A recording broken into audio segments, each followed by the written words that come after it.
àgbáyé o ẹ mà kú ìrọ́jú o. Ìdádì kòrò tó wọlé láì kánlẹ̀kùn. Coronavirus ó wá dorin táyé ń kọ.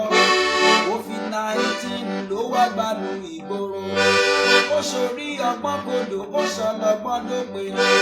Ó ṣalágbára dọ̀lẹ́ tí kò rí nǹkan ṣe.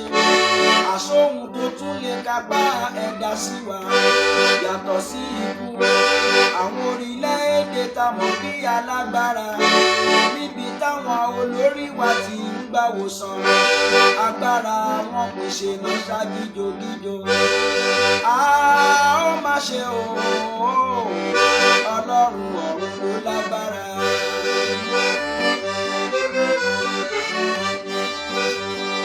Ìmọ́tótó ni wọ́n ló borí àrùn mọ́lẹ̀, ọyẹ́ tí ń borí ooru.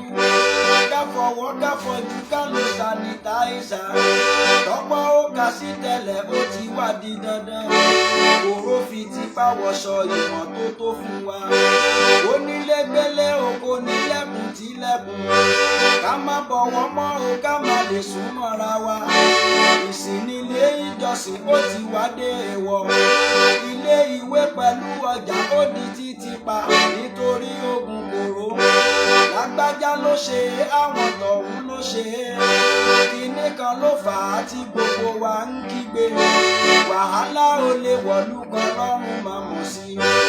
Èyí la mú gbogbo ayé gbà ó. Ọlọ́run ọ̀run ló lágbára.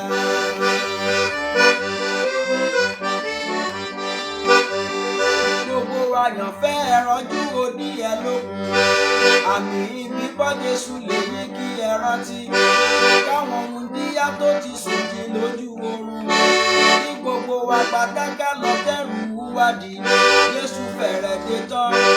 Lákòótán gbogbo ẹ̀yin tọ́lọ́run fún nípa láti ṣèrànlọ́wọ́ o fọ́mọ ẹnì kejì fún ìgbélé èkóró. Ẹ jọ̀wọ́ ẹ ṣe láì dúró déjọba. Gbogbo ẹ̀yin tẹ́tọ̀ mẹ̀kúnnù wà lọ́wọ́ yín. Ẹ̀kọ́ tẹ́ ò fún wa o. Ọlọ́run wá ṣe ìdájọ́ àfẹ̀yìn pẹ̀ràn. Àwọn tẹ́ bá nípa láti ṣèrànwọ́ fún o. Ẹ jọ̀wọ́ ẹ ṣèrànwọ́ fún wọn. Ẹ jọ̀wọ́